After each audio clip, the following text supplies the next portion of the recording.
मनुष्याशी बोलू शकतो का? हा अनेकांचा प्रश्न आहे आणि अनेकांचा दावा आहे. काही जणांचा विश्वास आहे की देव बोलू शकतो. परंतु पवित्र शास्त्र आणि ख्रिस्ती विश्वास असा दाखवतो की देव मनुष्यांशी बोललेला आहे. आणि म्हणूनच ख्रिस्ती विश्वास हा इतर धर्माच्या विश्वासाहून वेगळा आहे. कारण बहुतेक धर्म देव बोलतो किंवा बोलू शकतो असा विश्वास ठेवत नाही. अनेक गुरु, अनेक धर्मगुरु आणि अनेक जे नेते होऊन गेले, त्यांनी देवाविषयीचा शोध केला, देवाचा अनुभव घेतला, परंतु त्यांनी स्वतःला आपण देव आहोत किंवा देवापासून आलेले आहोत हे सिद्ध करू शकलेले नाहीत. आता जगामध्ये पुष्कळ धर्म आहेत की जे असा विश्वास धरतात की देव एक नसून अनेक आहेत.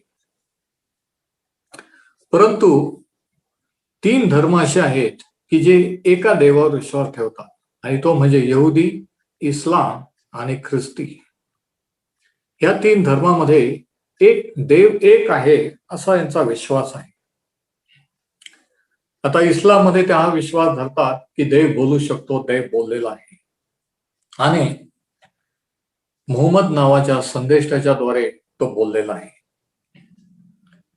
पवित्र शास्त्र असं सांगतं, शिकवतं की देव मनुष्यांशी संदेष्टाच्या द्वारे नव्हे तर त्याच्या पुत्राच्या द्वारे बोललेला आहे. आणि हा फरक पवित्र शास्त्रामध्ये आणि इतरांमध्ये आहे की देव मनुष्य रूपाने जगात आला आणि तो मनुष्यांशी बोलला. पवित्र शास्त्र असा दावा करतं की प्रभू येशू ख्रिस्त जगाचा समेट करत होता. आता इब्री लोकास पत्राचा 1 अध्याय याच्यामध्ये हे सांगितलेलं आहे. ख्रिस्त सर्वाहून श्रेष्ठ हे या संदेश मालिकेचं नाव आहे, आणि या मालिकेतला आजचा हा 3रा संदेश आहे. आणि आजच्या संदेशाचं शीर्षक आहे एक असाधारण अधिकार, अन एक्स्ट्राऑर्डिनरी ऑथॉरिटी. एक असाधारण अधिकार. प्रभू येशू ख्रिस्त खरंच देव आहे का? की अनेक देवांपैकी एक देव आहे?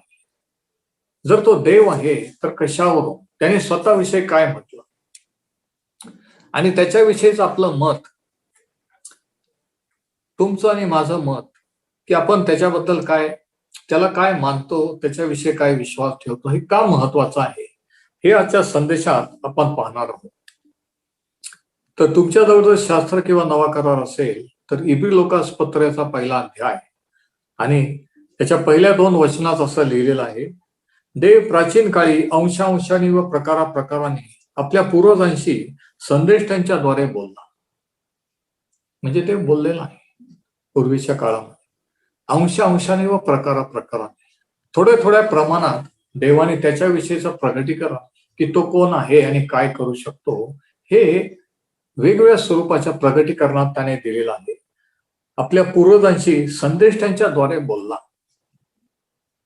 आणि मग 2ऱ्या वचनात असं लिहिलेलं आहे, तो या काळाच्या शेवटी आपल्याशी पुत्राच्या द्वारे बोललेला आहे. पुत्र श्रेष्ठ की संदेष्टे. शास्त्र सांगतं की तो ह्या काळाच्या शेवटी आपल्या पुत्राच्या द्वारे बोललेला आहे. म्हणजे देव बोललेला आहे आणि त्याच्या पुत्राच्या द्वारे बोललेला आहे. पण मग पुत्राच्या द्वारे आणि पुत्र देवाविषयी काय म्हटलं, काय बोलला हे आपण जरा पाहू. की प्रभू येशू ख्रिस्त जर देवाचा पुत्र आहे, देवचा पुत्र आहे, तर त्याने स्वतःविषयी काय दावा केला, त्याने नेमकं स्वतःविषयी काय म्हटलं. योहानकृत शुभवर्तमानाचा 8वा अध्याय या ठिकाणी एक संभाषण आहे प्रभू येशू ख्रिस्त आणि त्या काळातले धार्मिक नेते, धार्मिक पुढारी यांच्यामध्ये झालेलं. योहान 8 आणि याच्या 52व्या वचनापासून आपण वाचूया. यहुदी त्याला म्हणाले, तुला भूत लागले आहे हे आता आम्हाला कळले. अब्राम व संदेष्टेही मेले व तू म्हणतोस जर कोणी माझे वचन पाळील तर त्याला मरणाचा अनुभव कधीही येणार नाही. आमचा बाप अब्राहम मेला त्यापेक्षा तू मोठा आहेस काय? आता बघा, हा यहुद्यांचा प्रश्न आहे, देवाचे निवडलेले लोक, की आमचा पूर्वज अब्रामाच्या द्वारे इस्रायल राष्ट्र उत्पन्न झालं, आणि ते म्हणतात त्याला की आमचा बाप अब्राम याच्यापेक्षा तू श्रेष्ठ आहेस काय? येशूने उत्तर दिले, आणि मग पुढे ते म्हणतात, तू आपणाला कोण म्हणतोस? जे जे दावे तो स्वतःविषयी करत होता की तो कोण आहे, तसं तसं ते संतप्त होत होते, चिडत होत होते. त्यांना असं वाटत होतं की तो देवाचा अपमान करीत आहे. आणि म्हणून या ठिकाणी ते विचारतात की सरळ साध्या शब्दात सांगायचं म्हणजे ते असं म्हणत होते की तू स्वतःला काय समजतोस? आणि मग 53 वचन बघा, आमचा बाप अब्राम मेला त्यापेक्षा तू मोठा आहेस काय? संदेष्टेही मेले, तू आपल्याला कोण म्हणतोस? येशूने उत्तर दिले, मी स्वतः आपले गौरव केले तर ते काही माझे गौरव नाही, माझा गौरव करणारा माझा पिता आहे, तो आमचा देव आहे असे तुम्ही त्याला म्हणता. योहान शुभवर्तमान याचा 8वा अध्याय आणि 12व्या वचनापासून वचन 55, तरी तुम्ही त्याला ओळखले नाही, मी त्याला ओळखतो आणि मी त्याला ओळखीत नाही असे जर म्हणे तर तुमच्यासारखा लबाड होईल. मी त्याला ओळखतो व त्याचे वचन पाळतो. म्हणजे प्रभू येशू ख्रिस्त त्यांना सांगतो की मी देवाला ओळखतो आणि मी त्याचा ऐकतो. तुमचा बाप अब्राम माझा दिवस पाहण्याच्या उत्कंठेने उल्हासित झाला व तो पाहून त्याला हर्ष झाला. कशा रीतीने अब्रामाने प्रभू येशूचा काळ किंवा दिवस पाहिला? विश्वासाने. त्याने आपला पुत्र इजाक मोरिया पर्वतावर अर्पण केला आणि विश्वास धरला की जरी मी त्याला मारून टाकलं तरी देव त्याला जिवंत करेल. कालांतराने जवळजवळ 3500 वर्षानंतर देवाने त्याचा पुत्र प्रभू येशू ख्रिस्त अब्रामाची संतती इस्रायल आणि सर्व जगासाठी अर्पण केला. अब्रामाचा हा विश्वास होता, म्हणून प्रभू येशू म्हणतो की अब्रामाने माझा दिवस पाहण्याच्या उत्कंठेने उल्हासित झाला व तो पाहून त्याने हर्ष केला. यावरून यहुदी त्याला म्हणाले, तुला अजून 50 वर्ष झाली नाही आणि तू अब्रामाला पाहिले काय? आता त्यांचा प्रश्न हा जगिक दृष्टिकोनातून आहे. प्रभू येशू ख्रिस्त हा तरुण आहे आणि ते म्हणतात की तू अब्रामाला पाहिले काय? तुझं वय सुद्धा अजून 50 वर्षाचं झालेलं नाही. आणि मग आणखी एक विधान प्रभू येशू ख्रिस्त काय करतो जरा वाचा. येशूने त्यांना म्हटले, वचन 58, मी तुम्हाला खचित खचित सांगतो, अब्राम झाला त्यापूर्वी मी आहे. कसं वाटलं असेल हे ऐकून विचार. तो अजून त्यांना शॉक देतो. तो म्हणतो की अब्राम झाला, अब्रामापूर्वी मी आहे. यावरून त्यांनी त्याच्यावर फेकण्याकरिता दगड उचलले, परंतु येशू त्यांच्यामधून जाऊन मंदिरातून गुप्तपणे निघून गेला.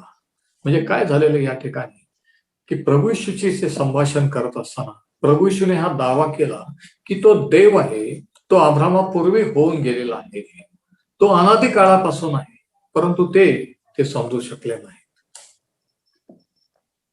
अनेकांना असं वाटतं की प्रभू येशू ख्रिस्त बाळ म्हणून जन्माला ख्रिसमसला, तो लहानचा मोठा झाला, वधस्तंभावर मरण पावला, तिसऱ्या दिवशी पुन्हा उठला, स्वर्गात गेला आणि देव झाला.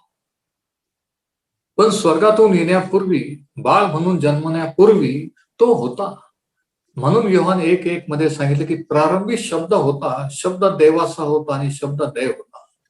योहान शुभवर्तमानाच्या पहिल्या वचनामध्ये, पहिल्या अध्यायामध्ये योहान 2 व्यक्तींची आपली ओळख करून देतो. एक देव म्हणजे देव जो पिता, आणि शब्द जो 14व्या वचनात सांगितलेला आहे की शब्द देही झाला, आणि तो देह धारण करून आलेला शब्द म्हणजे इतिहासात त्याला नासरेतकर येशू असं म्हटलेलं आहे. म्हणजे पिता आणि पुत्र, प्रभू येशू ख्रिस्त जो शब्द तो देव पित्याबरोबर प्राचीन काळापासून अनादी काळापासून होता. आणि प्रभू येशू हेच त्यांना सांगत आहे की अब्राहम होता त्याच्यापूर्वी मी आहे.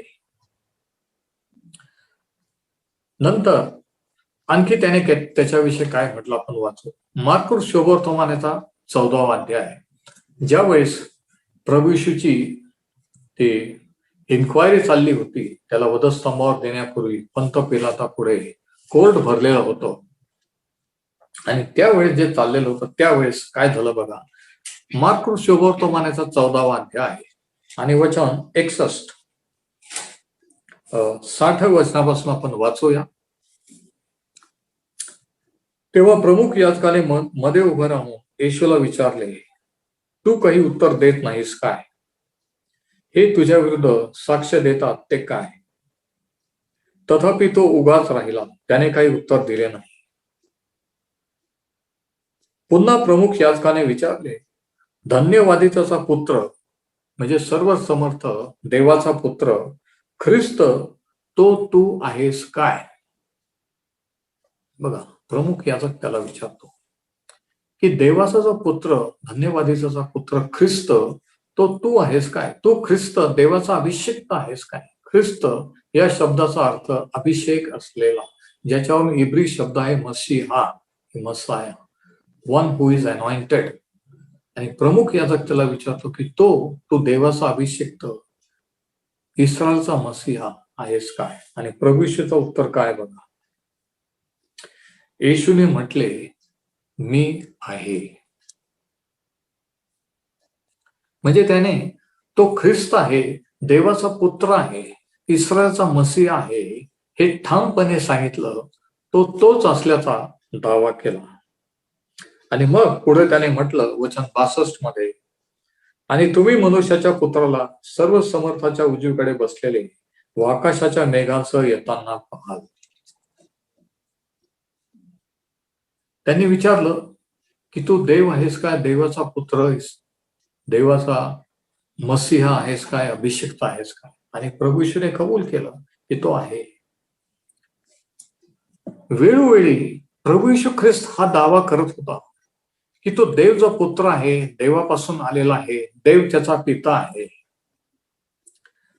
आणि त्याने लोकांच्या पापांची देखील क्षमा केली. एकदा एका पक्षघाती मनुष्याला त्याच्या मित्राने आणि एका घरामध्ये ती प्रेयर मीटिंग भरलेली होती आणि जागा नव्हती म्हणून त्यांनी वरचं छप्पर उघडून मधोमध त्याला सोडलं.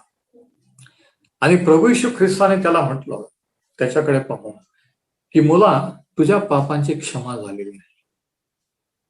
आता बघा, त्याला बरं करण्यासाठी मध्ये सोडलेलं होतं, पण प्रभू येशू ख्रिस्त त्याला बरं न करता अगोदर तो असं म्हणतो, इकडे लक्ष द्या, की तुझ्या पापांची क्षमा झालेली आहे.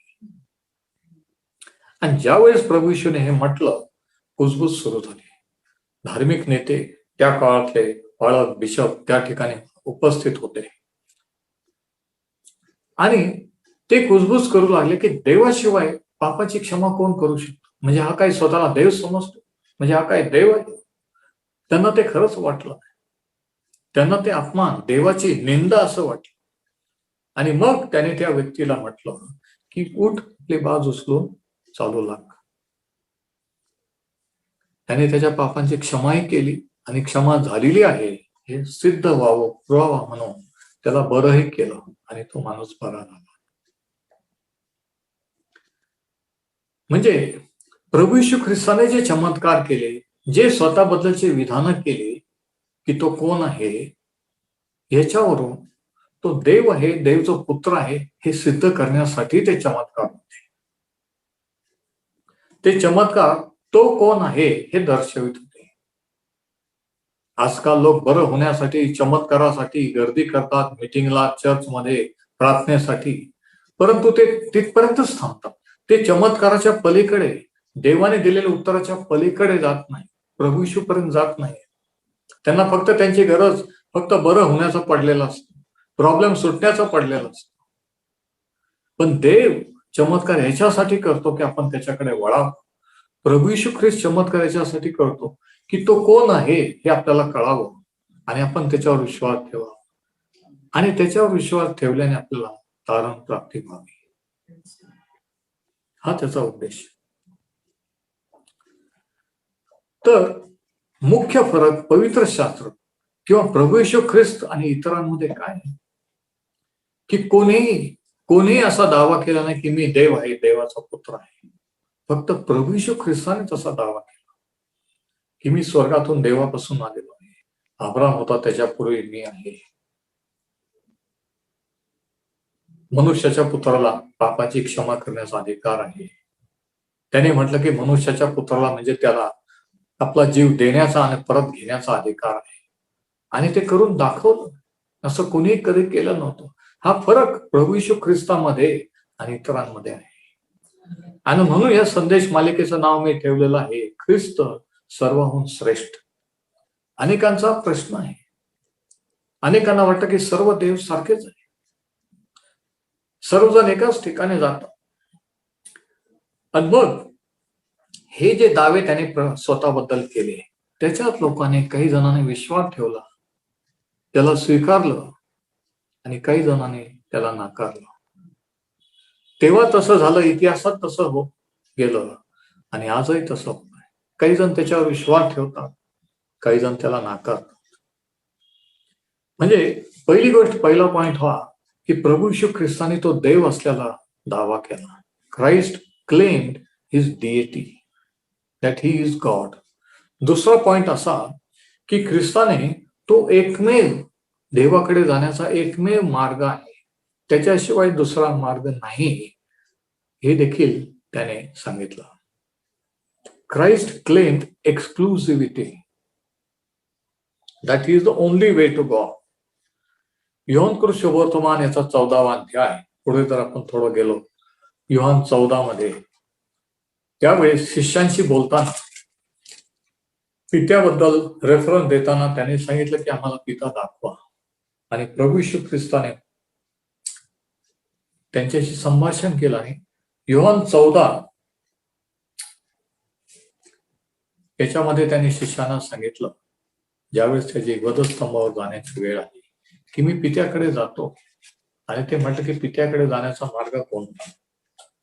वचन 4, मी जातो तिकडचा मार्ग तुम्हाला ठाऊक आहे. थोमा त्याला म्हणाला, प्रभू आपण कोठे जाता हे आम्हाला ठाऊक नाही, व आम्हाला मार्ग कसा ठाऊक असणार? आणि आता ऐका योहान 14 आणि वचन 6.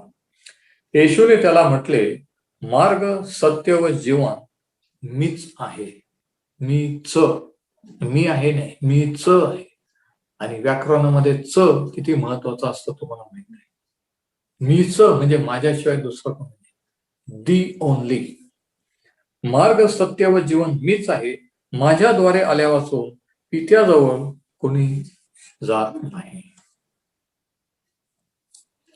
आता असं कोणी इतिहासात कधी म्हटलं नव्हतं की मार्ग सत्य व जीवन देवाकडे जाण्याचा मीच आहे, माझ्याकडे आल्याशिवाय देवाकडे कोणी जाऊ शकत नाही. काय फरक आहे येशू ख्रिस्तामध्ये? त्याचं काय वैशिष्ट्य आहे? तो इतरांहून श्रेष्ठ कसा आहे, वेगळा कसा आहे? त्याने 3 विधानं केले. पहिल्याने तो म्हणतो की मी मार्ग आहे, मीच मार्ग आहे.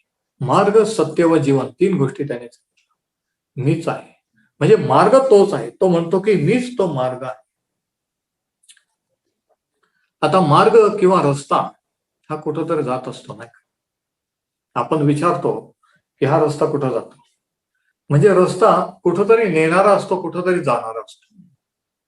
प्रभू येशू ख्रिस्त तो रस्ता, तो मार्ग आहे जो आपल्याला देवाकडे नेतो.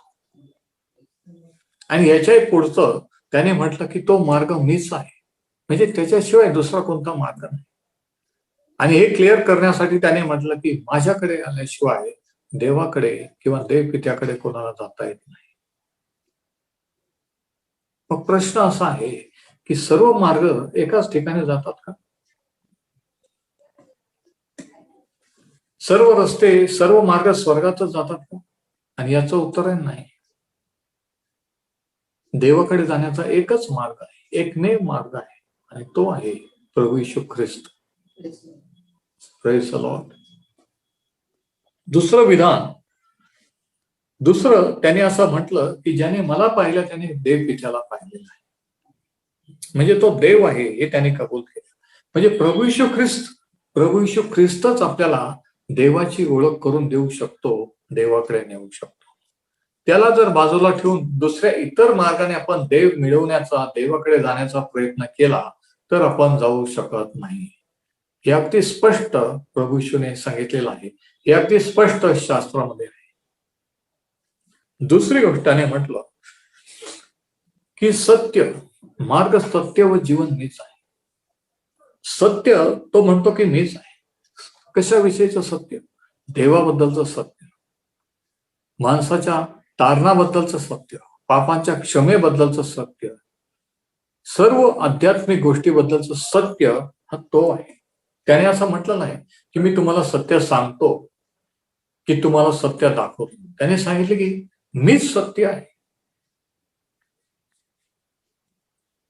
ज्या वेळेस तो पंत पिलाता पुढे उभा होता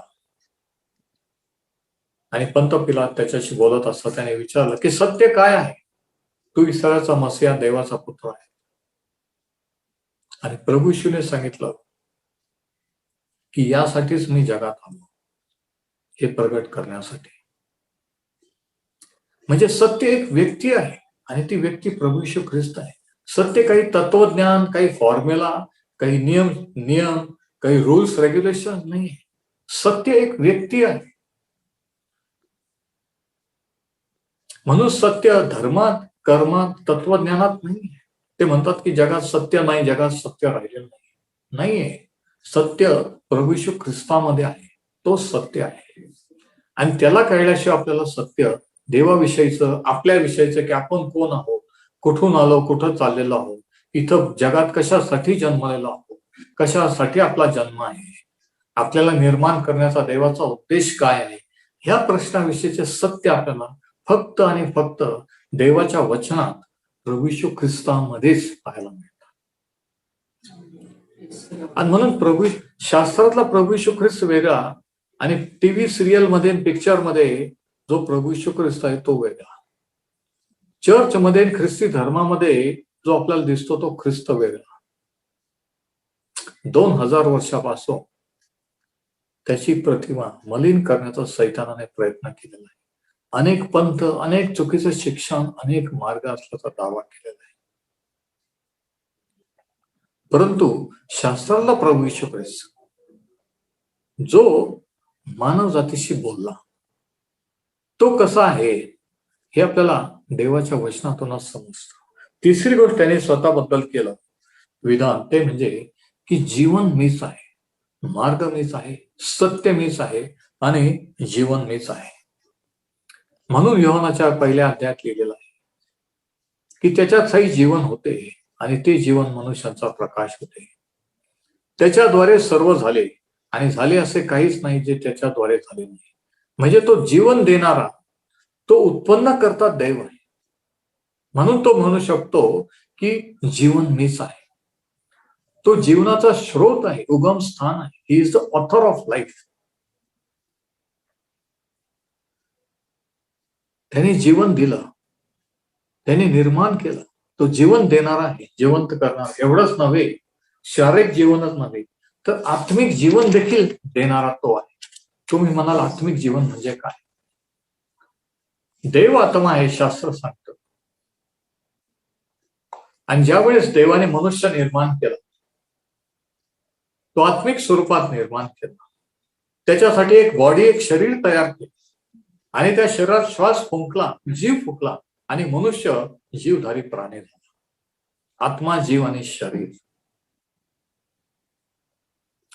आणि ज्यावेळेस माणसाने पाप केलं त्यावेळेस हे जे जीवन देवाने त्याचं माणसामध्ये, आदाम हवामध्ये घातलेलं होतं, पापामुळे काय झालं की तो स्रोत, तो फ्लो जीवनाचा बंद झाला. त्यांना सांगितलं ज्या दिवशी फळ खाशील त्या दिवशी खास मरशील. तर त्या दिवशी, त्या तारखेला आदाम हवा वारले का? नाही. शास्त्र सांगते की आदाम 930 वर्ष जगला पण नंतर मरण पावला. मग मरण पावला, ज्या दिवशी तू खाशील त्या दिवशी मरशील. म्हणजे काय झालं की जे जीवन देवाचं त्याच्यामध्ये होतं, माणसामध्ये होतं, ते जीवनाचा प्रवाह कट ऑफ झाला. किती जण ऐकत आहे? जसं फॅन चालू असल्यावर आपण बटन बंद करतो, लगेच फॅन थांबतो का? नाही, हळूहळू थांबतो. पण पॉवर सप्लाय कट ऑफ होतो. तसं माणसामध्ये जो सार्वकालिक जीवनाचा पॉवर सप्लाय होता तो फळ खाल्ल्यामुळे कट ऑफ झाला आणि हळूहळू फिरून काही वर्षांनी माणूस मरण पावला. किती जण आमेन म्हणू शकतात? किती जणांना समजतं मी काय बोलतो? तर प्रभू येशू ख्रिस्त जेव्हा म्हणतो की मीच जीवन आहे, ते जीवन जे माणसाने गमावलं, एदेन बागेत माणसाने धर्म गमावला नाही.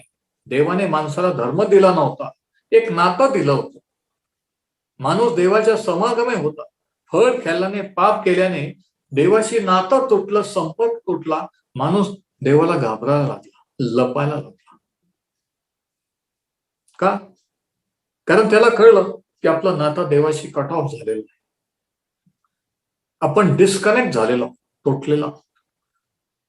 पाप केल्यामुळे गिल्टी कॉन्शियस, अपराधीपणाची भावना निर्माण झाली की मी देवाच्या समोर उभं राहण्याच्या लायक नाही. त्याने सांगितलं त्यांना फसून की तुम्ही देवासारखे व्हाल, आणि तिला वाटलं खरंच देवासारखे. तर देवासारखे अगोदर होते, उलट फळ खाल्ल्यावर देवासारखे राहिले नाहीत. आणि सैतानाची तेव्हापासूनची नेहमी ट्रिक आहे की तो काहीतरी आपल्याला करायला लावतो, काहीतरी सुचवतो, आणि आपल्याला वाटतं की हे केल्यावर आपण काहीतरी मिळवू. सैतानाने हा गैरसमज निर्माण करून दिला की देवाने सर्वच तुम्हाला दिलेलं नाही, काहीतरी लपवून राखून ठेवलेला आहे. आणि अशा रीतीने गैरसमज निर्माण केला. म्हणून गैरसमज हा देवापासून नाही, सैतानापासून असतो. गैरसमज करणारा, मिसअंडरस्टँडिंग. तर ते जीवन जे गमावलं फळ खाल्ल्याने, पाप केल्याने, ते जीवन द्यायला प्रभू येशू ख्रिस्त आले. म्हणून तो म्हणतो मार्ग, सत्य व जीवन मीच आहे. म्हणून इफिसकरांना लिहिताना 2ऱ्या अध्यायामध्ये पौल लिहितो की तुम्ही मृत असता ख्रिस्ताने तुम्हाला जिवंत केले. आपण शरीराने जरी जिवंत असतो तरी आत्मिकरित्या प्रत्येक जण मृत असे या जगात जन्माला येतो. इकडे लक्ष द्या. आपला संबंध देवाशी कट ऑफ असा आपण जन्माला येतो कोणत्याही जाती धर्मामध्ये. आणि परंतु एक भाग आपल्यामध्ये देवाचा, एक भाग मातीचा असल्यामुळे आपल्याला एक पार्ट जो वरून आहे देवापासून, तो आत्मा, तो आपल्याला सुचवतो की देव आहे, कोणीतरी कुठंतरी आहे आणि आपण त्याच्याशी कनेक्ट झालं पाहिजे. असं का वाटतं?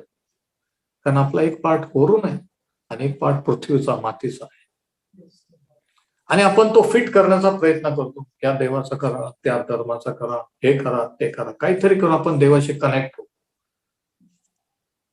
म्हणजे माणसाला हे माहित आहे की आपण देवापासून डिस्कनेक्ट झालेलो, देवापासून दूर गेलेलो, आणि आपण देवाशी जोडलं गेलं पाहिजे. आणि हे कनेक्शन जोडण्यासाठी प्रभू येशू ख्रिस्त जगात आला. हे जीवन जे एदेन बागेत गमावलं, ते जीवन, देवाचं जे जीवन, ते जीवन देण्यासाठी तो आला. पौल म्हणतो इफिस 2 मध्ये की तुम्ही जे मृत होता ख्रिस्ताने तुम्हाला जिवंत केले. म्हणजे ज्यावेळेस आपण ख्रिस्तावर, ख्रिस्त जो जीवन आहे त्याला स्वीकारतो, त्याच्यावर विश्वास ठेवतो, त्यावेळेस ते जीवन आपल्याला मिळतं आणि आपण आत्मिकरित्या जिवंत होतो. अचानक आपल्याला प्रार्थना करावं असं वाटतं, अचानक आपल्याला चर्चला जावं असं वाटतं, अचानक आपल्याला शास्त्र वाचायचं, हे अगोदर कधीच वाटलेलं नसतं. का? कारण आतून आतमध्ये काहीतरी झालेलं असतं. आणि ज्यांच्या मध्ये झालेलं नाही त्यांना त्याचं काहीच वाटत.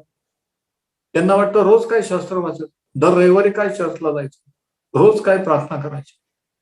पण आत्मिकरित्या जे जिवंत झालेले, ज्यांना जीवन मिळालेलं, त्यांना ते वाटतं. म्हणजे ख्रिस्त हा जीवन देणार जीवन. म्हणून तो म्हणतो की मार्ग, सत्य व जीवन मीच आहे. माझ्याकडे आल्याशिवाय देव पित्याकडे कोणाला जाता येत नाही. जगात अनेक धर्म आहेत, पण देवाकडे जाण्याचा एकच मार्ग आहे. पुष्कळ नाही, एकच, आणि तो आहे प्रभू येशू ख्रिस्त. त्याने सांगितले की अरुंद मार्गाने जाणारे पुष्कळ आहे. की काही केलं कोणत्याही मार्गात तरी आपण स्वर्गात जाऊ शकतो नाही. त्यांनी म्हटलं की मार्ग, सत्य व जीवन मीच आहे. माझ्याकडे आल्याशिवाय देव पित्याकडे, देवाकडे कोणाला जाता येत नाही. आणि म्हणून प्रभू येशू ख्रिस्त देवाचं पूर्ण प्रगटीकरण आहे. प्रभू येशू ख्रिस्ताने देव कसा आहे कसा नाही हे प्रगट केलं. तो क्षमा करत होता, याच्यावरून दाखवलं की देव क्षमा करणार आहे. तो बरं करत असे, याच्यावरून त्याने दाखवलं की देव हा बरं करणार आहे. तो सैतानाच्या बंधनातून लोकांना मुक्त करत होता. देवाची इच्छा लोकांनी सैतानाच्या बंधनातून मुक्त व्हावं ही आहे. प्रभू येशू ख्रिस्त देव कसा आहे हे प्रगट करण्यासाठी जगात. म्हणून देव कसा आहे काय करू शकतो हे जर आपल्याला कळायचं असेल तर प्रभू येशू ख्रिस्त कसा आहे, त्याने काय केलं ह्याच्यावरून आपल्याला समजतं. पण त्याला डावलून त्याच्याकडे दुर्लक्ष करून जर दुसरं काही आपण करायला गेलो तर आपल्याला देव कसा आहे आणि तो काय करू शकतो हे समजत नाही. आणि म्हणून शास्त्र सांगतं की प्राचीन काळी देव अंशांशाने प्रकाराने बोलला, पण काळाच्या शेवटी तो पुत्राच्या द्वारे बोललेला आहे. आणि जेव्हा देवाचा पुत्र बोलतो, तो पुत्र हा संदेष्टांपेक्षा इतर कोणापेक्षा श्रेष्ठ असतो नाही. आणि जर पुत्र जर बोललेला आहे तर अजून कोणी बोलण्याची गरज आहे. आणि हा फरक ख्रिस्ती विश्वासात आणि इतर विश्वासामध्ये आहे. त्याने दावा केला, त्याने सांगितलं की यासाठी मी त्याचा जगात येण्याचा उद्देश हा होता. आणखी एक नवीन नियमशास्त्र, आणखी काही नवीन नियम देण्याचा नाही, तर पापाच्या क्षमेसाठी, माणसाच्या तारणासाठी देवाला स्वतःचं अर्पण करणे. देवाला निष्पाप निष्कलंक असं रक्ताचं अर्पण. रक्त सांडल्याशिवाय पापाची क्षमा नाही. म्हणून प्रत्येक धर्मामध्ये बळी हे प्राचीन काळापासून आणि जंगली लोकांमध्ये आणि अडाणी लोकांमध्ये देखील ही प्रथा आहे की बळी देण्याची. कारण माणसाला उपजत बुद्धी, माणसाला माहिती की रक्त सांडलं तरच देव प्रसन्न होऊ शकतो, तरच पापांची क्षमा होऊ शकते. शास्त्र सांगतं की रक्त सांडल्याशिवाय, परंतु ते रक्त निष्पाप निष्कलंक असतं. आदामापासून आपण सर्वजण पापी आहोत, म्हणून आपण आपलं रक्त सांडून आपली क्षमा करू शकत नाही, आपलं तारण साधू करू शकत नाही. म्हणून देवाने आपला प्रॉब्लेम सोडवला, सर्व मानव जातीचा प्रॉब्लेम सोडवला की आपल्याला आपल्या पापाची शिक्षा देण्याऐवजी त्याच्या पुत्राला या जगात पाठवलं आणि त्याने स्वतःचं अर्पण केलं. देवाने ते मान्य केलं, त्याला तिसऱ्या दिवशी पुन्हा उठवलं. प्रभू येशू ख्रिस्त पुन्हा उठला आणि त्याच्यावरील विश्वासाने जो कोणी त्याच्यावर विश्वास ठेवतो, देवाने म्हटलं की देवाने जगावर एवढी प्रीती केली की त्याने आपला एकुलता एक पुत्र दिला, यासाठी की देवाने जगावर, विशिष्ट लोकांवर, इस्रायलवर, ख्रिश्चन लोकांवर नाही, तर देवाने जगावर एवढी प्रीती केली की त्याने आपला एकुलता एक पुत्र दिला, अशासाठी की जो कोणी त्याच्यावर विश्वास ठेवतो, जो कोणी म्हणजे कोणी, तुम्ही सुद्धा, मी सुद्धा, त्याचा नाश होऊ नये तर त्याला सार्वकालिक जीवन प्राप्त व्हावे. जे सार्वकालिक जीवन देवाने माणसाला दिलं, ज्या सार्वकालिक जीवनात आदामाने हवा होते फळ खाण्यापूर्वी, मरण यावं ही देवाची इच्छा नव्हती, ते जीवन गमावलेलं त्याच्या पुत्राच्या द्वारे प्रभू येशू ख्रिस्ताने आपल्याला उपलब्ध केलेलं आहे. म्हणून तो जीवन देणारा देव आहे. पहिल्या आदामाच्या द्वारे मरण आलं, पण शेवटच्या आदाम ख्रिस्त याच्याद्वारे जीवन आलेलं आहे. आणि त्याने असंही म्हटलं की मी एक दिवशी पुन्हा येणार आहे. म्हणून प्रभू येशू ख्रिस्ताचे हे दावे, तो कोण आहे हे वाचल्यानंतर, ऐकल्यानंतर आपल्या पुढे एकच प्रश्न येतो की त्याच्यावर विश्वास ठेवायचा की नाही, त्याला स्वीकारायचा की नाकारायचा. आणि जर आपण त्याच्यावर विश्वास ठेवून त्याला स्वीकारलं तर शास्त्र सांगतं की जितक्यांनी त्याच्यावर विश्वास ठेवला तितक्यास, म्हणजे त्याच्या नावावर विश्वास ठेवणाऱ्याच त्याने देवाची मुले होण्याचा अधिकार दिला. योहान 1:12. म्हणजे ते काय फक्त ख्रिश्चन नाही, ख्रिस्ती नाही, तर देवाचे पुत्र आणि कन्या होतात. ते काय फक्त एका धर्मातून दुसऱ्या धर्मात जात नाही, तर अंधकाराच्या सैतानाच्या राज्यातून देवाच्या राज्यात देव त्यांचा पिता होतो आणि ते देवाचे पुत्र आणि कन्या होतात. म्हणजे प्रभू येशू ख्रिस्त माणसाचं देवाशी तुटलेलं नातं जोडायला. आणि ज्यावेळेस आपण त्याला स्वीकारतो, त्याच्यावर विश्वास ठेवतो, त्यावेळेस आपण देवाची पुत्र आणि कन्या होतो. पण जर आपण त्याच्यावर विश्वास ठेवला नाही, त्याला नाकार, तर प्रभू येशूने सांगितलं की तो एक दिवशी त्याने सांगितलं की न्यायाचं काम देव पित्याने पुत्राकडे दिलेलं आहे. त्याने सांगितलं की जे शब्द मी बोलतो तेच शब्द एक दिवशी तुमचा न्याय करतील. म्हणून जे शब्द आपण वाचतो शास्त्रात, ऐकतो त्याच्याविषयीचे, हे आपण स्वीकारतो की टाळतो, याच्यावर अनंत काळाचं भवितव्य ठरलेलं आहे. स्वर्ग की नरक. पंत पिलातासारखा पण हात धुवून मोकळं होऊ शकत नाही, की न्यूट्रल भूमिका घेऊ शकत नाही, की मी स्वीकारित पण नाही पण मी त्याला नाकारत पण नाही. तो म्हणतो जर आपण त्याच्या बाजूने नाही तर आपण त्याच्या विरोधात. जो कोणी मला अनुकूल नाही तो मला प्रतिकूल आहे. जर आज तर तो आपला तारणारा आहे, नसेल तर एक दिवशी तो आपला न्यायाधीश होणार आहे. तो जगाचा न्याय करणार आहे. आणि एक दिवशी प्रत्येकाला त्याच्या पुढे उभा राहायचं आहे. तर देव त्याच्या पुत्राच्या द्वारे बोललेला आहे. एक असाधारण अधिकार होता. त्याने शब्दानेच भूते घालवली. त्याने स्वतःला देव म्हटल्याचा दावा केला, कारण तो देव होता आणि देव आहे. देव जो पुत्र आहे. प्रश्न असा आहे की आपण त्याच्यावर विश्वास ठेवलेला आहे का? आणि जर विश्वास ठेवलेला आहे तर जसं त्याने पित्याचं आज्ञापालन केलं तसं आपण आज्ञापालन करत आहोत. तर विश्वास ठेवला नसेल, जे कोणी तुम्ही आहात, आणि आज ह्या संदेशाद्वारे जर देव तुमच्याशी बोललेला असेल, जे तुम्ही युट्यूब, फेसबुक ज्या काही माध्यमातून ऐकत आहात, प्रभू येशू ख्रिस्ताच्या रक्तात पापाची क्षमा आहे. तारण ही देवाची मोफत देणगी आहे. तारण काही कर्म धर्म करून मिळू शकत नाही. आपण देवाला काही देऊन ते मिळू शकत नाही. आपण त्याचे आहोत, जग त्याचा आहे.